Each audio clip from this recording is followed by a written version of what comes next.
कैसे हुआ? किसने होने दिया? नहीं नहीं नहीं नहीं, ये अच्छा नहीं हुआ। शिव पार्वती का विवाह किसी और के लिए शुभ होगा, परंतु मेरे लिए अशुभ है। शिव पार्वती का विवाह तो हो ही चुका है महाबली, अब क्या करना है इस विषय पर विचार करें। नहीं नहीं,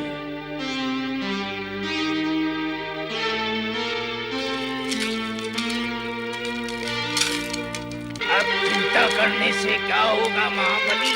तो मैं क्या करूं? नृत्य गायन करूं, जप तप करूं या उछल कूद करूं? क्या करूं? ये सब करने से क्या होगा? कुछ उपाय करो असुरराज। उपाय करो। उपाय तुम ही क्यों नहीं कर लेते? उपाय करो। मैं तो केवल बता ही सकता हूँ, उपाय तो आपको ही करना होगा महाराज। तो बताओ ना फिर। शिव पार्वती का विवाह हो चुका है, पर देवी देवताओं को लौटने में समय लगेगा।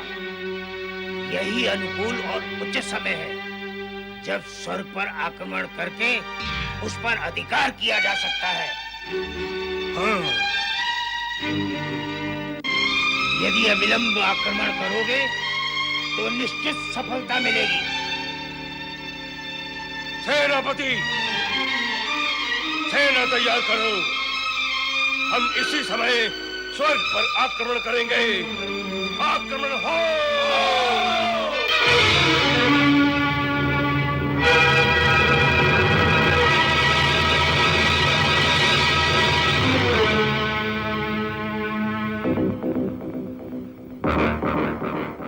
वीर दानव, हम नक्षत्र लोक में प्रवेश करने जा रहे हैं। चलो स्वर्ग की ओर।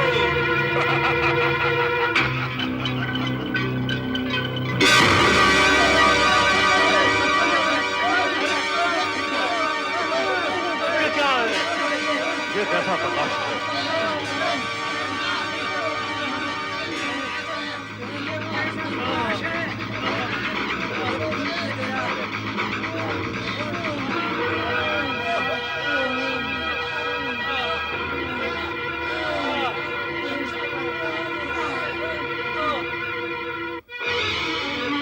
सप्तऋषियों!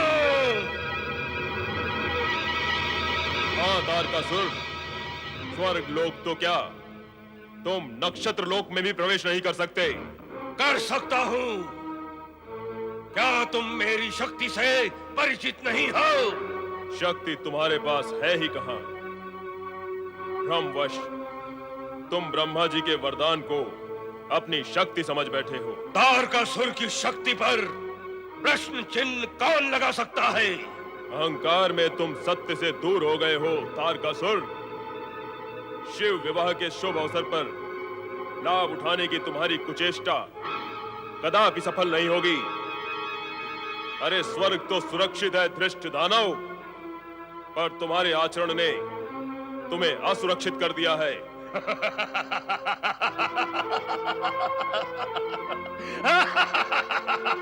तुम्हारा ये अहंकार पूर्ण हास्य तुम्हारी विपदा का कारण बन जाएगा तारकासुर।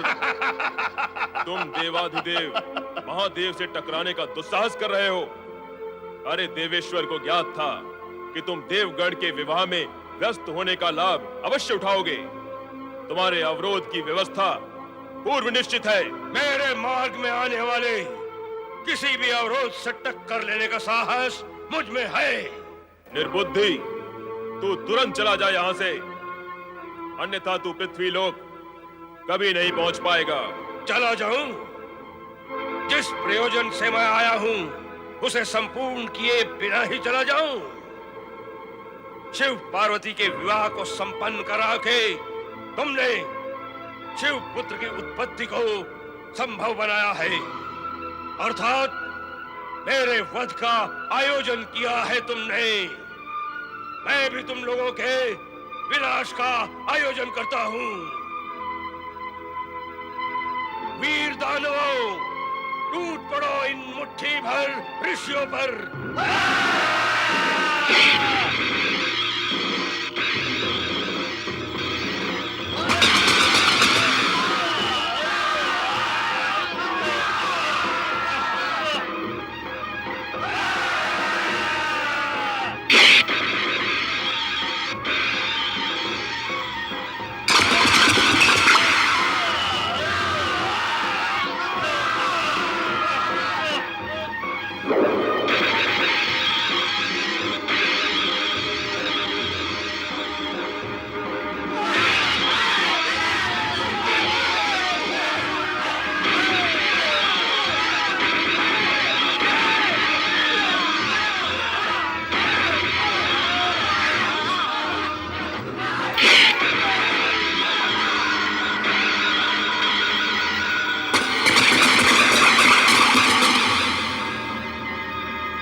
वशिष्ठ, देख क्या रहा है?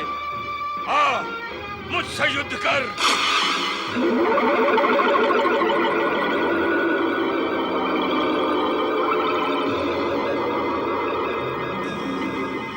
मूर्तिवत मंत्र से मैंने तुझे स्थिर कर दिया है। देख, देख अपनी सेना की विनाश लीला देख।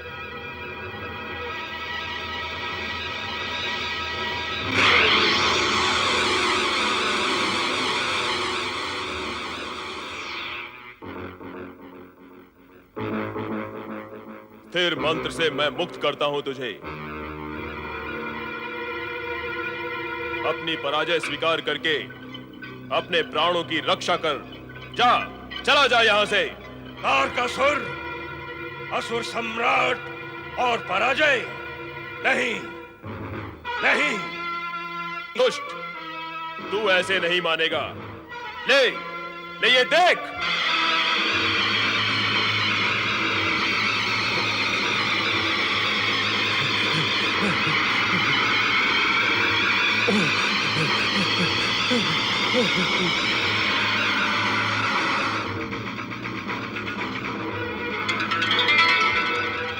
ओम नमः शिवाय। प्रभु, शिव पार्वती विवाह हर्षोल्लास के साथ संपन्न हुआ। अब हमें अपने अपने लोक में लौट चलना चाहिए। देवराज, विवाह तो हो गया, परंतु कुछ विधियां और औपचारिकताएं अभी शेष हैं। हाँ, हमें कुछ समय तक प्रतीक्षा करनी होगी। नारायण नारायण नारायण। भ्रमण चक्र पूरा कराए नारद। श्री हरि, मैं जब एक स्थान से दूसरे स्थान पर जाता हूँ तब कहीं जाकर मेरा चक्र संपूर्ण होता है, परंतु आप परमपिता ब्रह्मा जी और त्रिकालदर्शी शिव जी प्रत्यक्ष न जाकर अपनी परोक्ष शक्ति से सभी कार्य बड़ी सहजता से पूर्ण कर देते हैं। प्रतीत होता है कोई नई कथा कहने की तैयारी में हो नारद। कथा नहीं परमपिता, सत्य, परम सत्य, विराट सत्य। भगवान शिवशंकर की कृपा और भक्त वत्सलता देखिए। हम सब यहाँ शिवशंकर के विवाह में सम्मिलित होने आए हैं और वहां तारकासुर के अत्याचार से शिवशंकर ने उपस्थित न रहकर अपनी परोक्ष शक्ति से भक्तों की रक्षा की। स्वर्ग सुरक्षित है ना देवर्षि? प्रत्यक्ष न जाकर भी भोलेनाथ अपने भक्तों की रक्षा करते हैं देवराज। फिर आप क्यों चिंतित होते हैं? स्वर्ग सुरक्षित है देवराज। भगवान भोलेनाथ शिव शंकर की जय। भगवान भोलेनाथ शिव शंकर की जय। यहाँ से विदा लेने से पूर्व भोलेनाथ की आज्ञा आवश्यक है। इस समय वो जनवासे में देवियों से घिरे बैठे हैं। अब देवियां छोड़ेंगी तब देंगे ना आज्ञा। भोलेनाथ, आप चिंता न करें। कुछ दिन पार्वती हमारे साथ ब्रह्मलोक में रहेगी, फिर आपके पास कैलाश पर आ जाएगी। ऐसे कैसे होगा? ब्रह्मलोक में रहने के पश्चात कुछ समय के लिए हमारे साथ वैकुंठ में भी तो रहेंगी। हम इन्हें कैलाश पहुंचा देंगे। आप तनिक भी चिंता न करें महेश्वर। आप दोनों मिलकर मुझे चिंतित करने का आयोजन भी कर रही हो और साथ साथ ये भी कह रही हो कि मैं चिंतित न हूं। वो तो मैं अवश्य होऊंगा। सुन रही हो देवी पार्वती, कहाँ तो भोलेनाथ ने तुम्हारे बिना युग के युग काट लिए और आप एक पल भी तुम्हारे बिना रहने को तैयार नहीं है। युग काटे हैं युग युगांतर के मिलन की प्रतीक्षा में। अब तो ये मिलन विराट और व्यापक सत्य सिद्ध होगा। आप दोनों चिंता ना करें देवी। ब्रह्मदेव, एक एक करके सभी अतिथि जा रहे हैं। अब हमें भी चलने की तैयारी करनी होगी। विदा होने पर ही चलना होगा श्रीहरि। हिमालय राज न जाने क्यों बारात को विदा करने में विलंब कर रहे हैं। नारायण नारायण नारायण श्रीमन नारायण नारायण नारायण। कहाँ चले गए थे नारद? आपके चरण और आपकी शरण छोड़कर मैं कहाँ जा सकता हूँ प्रभु। नारद के लिए अन्य कहीं स्थान है ही कहाँ। मैं तो भगवान भोलेनाथ की लीलाएं मात्र देख रहा था। ना देखा करो ये लीलाएं। क्यों प्रभु? फिर नारद लीला भी तो आरंभ करनी होगी। नारायण नारायण, वो भी आप देवगण ही आरंभ कराते हैं। मैं तो मात्र उसे मूर्त रूप देता हूँ, वो भी आपकी आज्ञा से, लोक कल्याण के निमित्त। अच्छा नारद, बारात विदा कब हो रही है? हिमालय राज तो शीघ्र बारात विदा करने के पक्ष में ही नहीं, और मैं ये विचार कर रहा हूँ कि शिव पार्वती विवाह हर्ष उल्लास से पूर्ण हो गया है, तो अब देवगणों का अपूर्ण कार्य भी पूर्ण हो जाए तो अच्छा होगा। नारायण नारायण। नारद, तुम सदा सांकेतिक भाषा का ही प्रयोग करते हो। स्पष्ट कहो, क्या कहना चाहते हो? श्री हरि, संपूर्ण जगत जिसके संकेत पर संचालित हो रहा हो, उन्हें भला सांकेतिक भाषा समझने में कठिनाई कैसे हो सकती है? प्रभु, मेरा अभिप्राय यह है कि देवगण तारकासुर के अत्याचार से कब मुक्त होंगे? सभी कार्य यथा समय पूर्ण होते हैं नारद। ये कार्य भी समय आने पर ही पूर्ण होगा। नारद, देवराज इंद्र और देवताओं के प्रतिनिधि बनकर तुम उनके पक्ष में विचार नहीं कर रहे? क्या उन्होंने तुम्हें इसी प्रयोजन से यहाँ भेजा है? नहीं नहीं प्रभु, मैं तो अपने मन की प्रेरणा से कह रहा हूँ। ये तारकासुर के अत्याचार से देवगण की रक्षा करनी ही चाहिए। श्री हरि विष्णु जी, सृजनहार ब्रह्मा जी एवं देव ऋषि नारद, मेरा सादर प्रणाम स्वीकार करें। हिमालय राज, सर्वप्रथम आप ये बताएं कि बारात कब विदा कर रहे हैं? उसी विषय में आप सभी से निवेदन करने आया था। इसमें निवेदन कैसा? हिमालय राज, ये तो रीति है। विवाह के पश्चात विदाई तो होती ही है। आज का मुहूर्त शुभ है, यह कार्य आज ही संपन्न करें हिमालय राज। पर मैं तो ये निवेदन करने आया था कि शिव जी व सभी बाराती और कुछ दिन के लिए हमारा आतिथ्य स्वीकार करने की कृपा करें। नारायण नारायण। हिमालय राज, आप पुत्री मोह से मुक्त नहीं हो रहे हैं। देव ऋषि नारद, संतान के मोह से कोई पिता मुक्त नहीं हो सकता। पार्वती का विवाह शिव जी से हो चुका है पर्वतराज। अब पुत्री के प्रति अधिक मोह उचित नहीं। कन्या को तो पराये घर जाना ही होता है। अब आप शिव पार्वती को सहर्ष विदा करें। मैं भी तो यही चाहता हूँ ब्रह्मदेव। फिर बाधा कहाँ है? पार्वती की सखियों की व स्वयं मैना रानी की इच्छा है कि उनकी पुत्री व जमाता कुछ दिन और उनके संग, उनके सम्मुख रहें। ऐसा करना मेरे अधिकार में तो नहीं है, इसलिए आप सबसे निवेदन है कि आप इस विषय में मेरी सहायता करें। हा, क्या निवेदन है हिमालय राज। आपके इस नम्र निवेदन में बंधन है, बिछोह की वेदना है और संवेदना भी। जिस भाव, भाषा और मुद्रा में आपने अपना नम्र निवेदन प्रकट किया है हिमालय राज, इस समय यदि आप भगवान श्री हरि विष्णु से वैकुंठ और परमपिता ब्रह्मा जी से ब्रह्मलोक मांग लेंगे तो वो दे भी देंगे। जिस सरल, सहज और सुबोध भाषा में आपने अपना निवेदन प्रकट किया है, उसे अस्वीकार करने की कठोरता भला कौन कर सकता है ना प्रभु? मैंने सत्य कहा ना परमपिता? नारायण, तुम अपने पिता पर भी अपनी लीला चलाने से चूकते नहीं हो। नारायण नारायण। परमपिता, आप भली भांति जानते हैं कि हम सब की लीलाएं शिव लीला के अधीन है।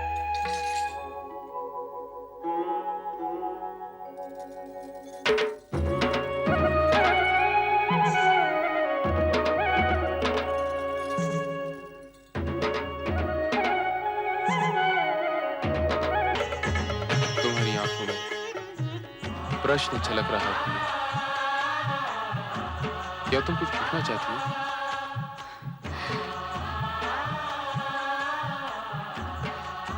अब तो आपकी लीलाएं समाप्त हो गई ना स्वामी?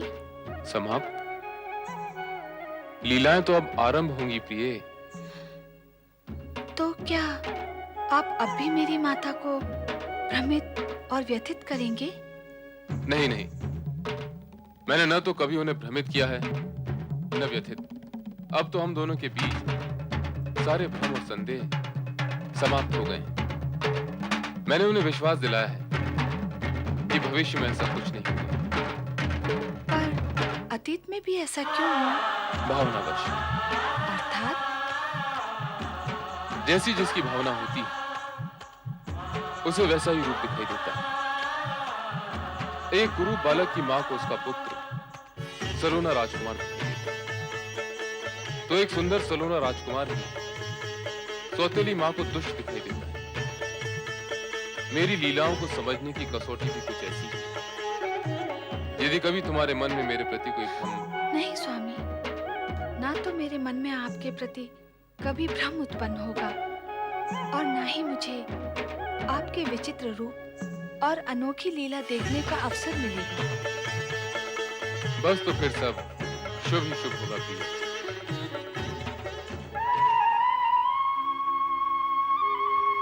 नारायण नारायण देवर्षि। देवराज इंद्र, आप और यहाँ?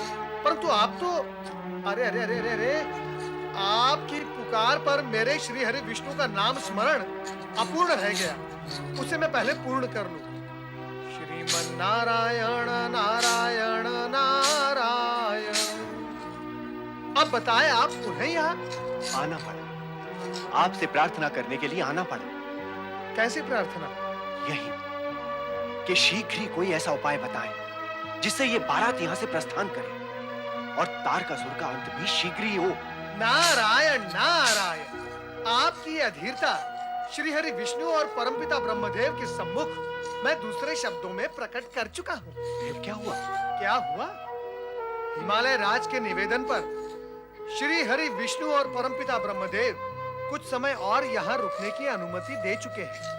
अब इस विषय में मैं आपकी सहायता नहीं कर सकता। देवर्षि, यदि आप ही हमें इस प्रकार असहाय छोड़ देंगे तो फिर हम किसकी सहायता पे विश्वास करें? आप परमपिता ब्रह्मदेव के पास जाइए, श्री हरि विष्णु के पास जाइए, या फिर शिव जी के पास जाइए। वो आपकी सहायता कर सकते हैं, मैं नहीं। वो क्यों सुनने और मानने लगे हमारी बात, जब आप ही हमारी बात नहीं सुन रहे हैं?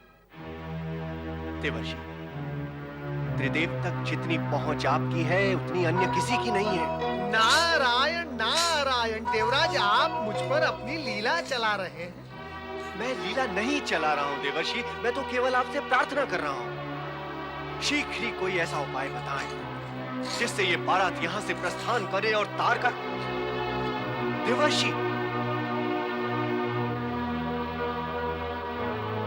कल तक नन्ही सी बच्ची थी, आज कैलाशपति की पत्नी बन गई। अब ये हिमालय भवन छोड़कर कैलाश चली जाएगी। हाँ हाँ, हमारी महारानी अब अकेली रह जाएगी।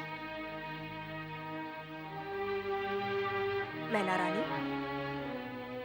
पुत्री का विवाह जगत के श्रेष्ठ वर श्री शिव भगवान से आनंद पूर्वक और निर्विघ्न संपन्न हुआ है। पुत्री का आयुष्य सुखमय है। तुम्हें तो इससे अति प्रसन्न होना चाहिए, पर तुम उदास हो, क्यों भला? पुत्री का वियोग ऐसा ही होता है देवी लक्ष्मी। जिस माँ की पुत्री सदा सदा के लिए अपने पति के घर जा रही हो, उसके हृदय की क्या दशा होती है, यह तो केवल माँ ही जान सकती है। पर ये तो होता आया है और होता ही रहेगा। कन्या को माता पिता का गृह त्याग कर पराये घर जाना ही पड़ता है। पुत्री का भावी जीवन सुखी हो, माता पिता के लिए यही सबसे बड़ा सुख है। दुख ना करो महारानी, हर्ष और उल्लास के साथ पुत्री को विदा करो। नारायण नारायण नारायण, श्रीमन नारायण नारायण नारायण। नारद, तुम यहाँ? क्या करता, मैना रानी का दुख मुझे यहाँ खींच लाया, परंतु आपके दुख का कारण क्या है? पुत्री का वियोग ही दुख का कारण है नारद। नारायण नारायण। मैना रानी, कहीं आप इस कारण तो दुखी नहीं कि भगवान शिवशंकर आपकी पुत्री के लिए अयोग्य वर हैं? नहीं देवऋषि, नहीं, कदापि नहीं। शिव जी तो संसार के श्रेष्ठ वर हैं। मेरी पुत्री पार्वती उनके साथ सदैव सुखी रहेगी। मेरे मन में उनके प्रति जो शंकाएं थी, उसी कारण मैं दुख पाती रही हूँ। पर अब सब कुशंकाएं समाप्त हो चुकी हैं देवऋषि। तो फिर तुम दुखी क्यों हो? प्रसन्नता पूर्वक अपनी पुत्री को विदा क्यों नहीं करती?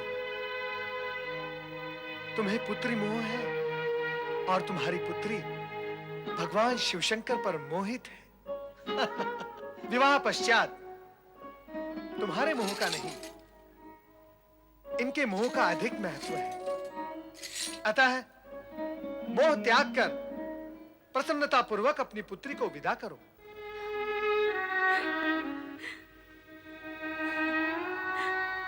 मैं मां हूं ना, पुत्री का मोह कैसे त्याग दूं?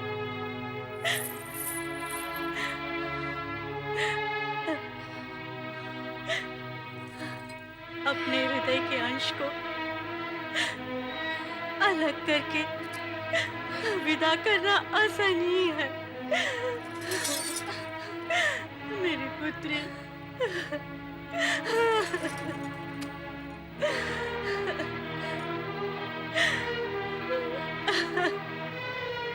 मैना रानी, पुत्री को सहर्ष विदा करो। हाँ, समस्त देवगण प्रतीक्षा कर रहे हैं। अब बारात विदा कर दीजिए।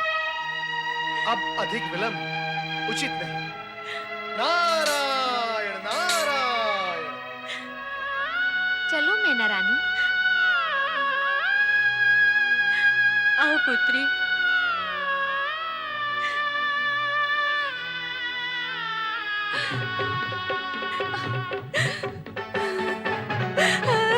मेरी पुत्री।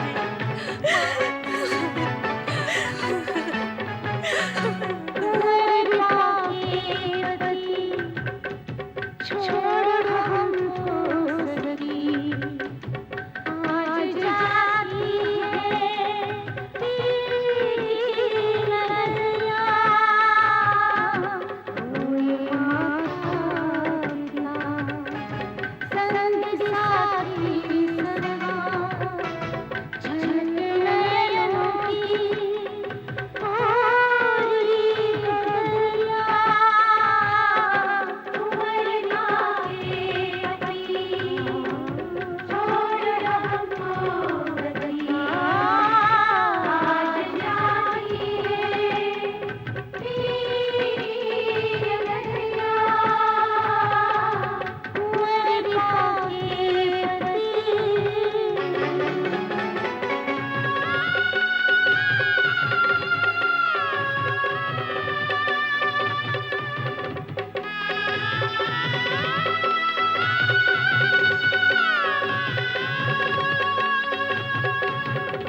शिव शंकर, आज से हम आपको अपना सर्वस्व सौंप रहे हैं। बड़े लाड प्यार से पली है मेरी बच्ची, उसका ध्यान रखना भोलेनाथ। आप तनिक भी चिंता ना करें, मैं पति धर्म का पालन करते हुए पार्वती के सुख दुख का सदा ध्यान रखूंगा। तो अब चलें भोलेश्वर? जैसी आपकी इच्छा।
हे शिव शंकर, विवाह के इस मांगलिक एवं शुभ अवसर पर हमारी ओर से बधाई स्वीकार करें। नवदंपति को अनेकानेक बधाई हो। शिव पार्वती दोनों को बधाइयाँ। अब कैलाश हरा भरा हो जाएगा। हाँ, गृहिणी से ही घर की शोभा होती है। और शोभा तो गृह प्रवेश कर चुकी है। अत्यंत मंगलमय समय है भोलेनाथ। हाँ देवराज, चारों ओर मंगलमय वातावरण है। ऐसी शुभ घड़ी इससे पूर्व इस जगत में कभी नहीं आई। समय परिवर्तनशील है देवराज। हम सभी की मंगल कामना है। क्या आपका दाम्पत्य जीवन सुख एवं समृद्धि से परिपूर्ण हो। आप सभी को अनेक अनेक धन्यवाद। विवाह में आकर बारात की शोभा बढ़ाई, पूर्ण सहयोग दिया। मैं आप सभी का आभारी हूं।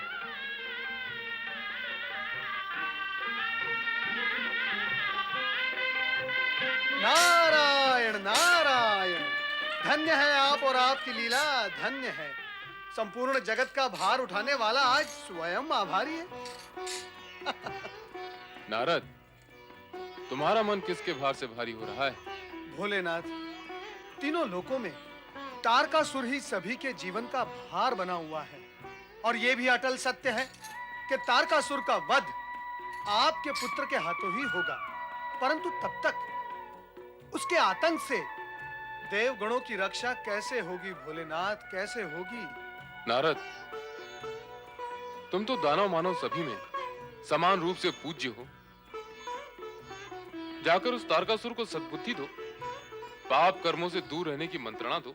दुष्ट, अहंकारी और अभिमानी प्राणी सुबुद्धि से दूर भागते हैं और सुबुद्धि की मंत्रणा देने वाले को मारने के लिए उसके पीछे भागते हैं। चिंता करने की कोई आवश्यकता नहीं। उपाय करने में तुम चतुर हो। यदि फिर भी कार्य सिद्ध नहीं हुआ तो हम अन्य कोई उपाय करेंगे। हर हर, हर महादेव।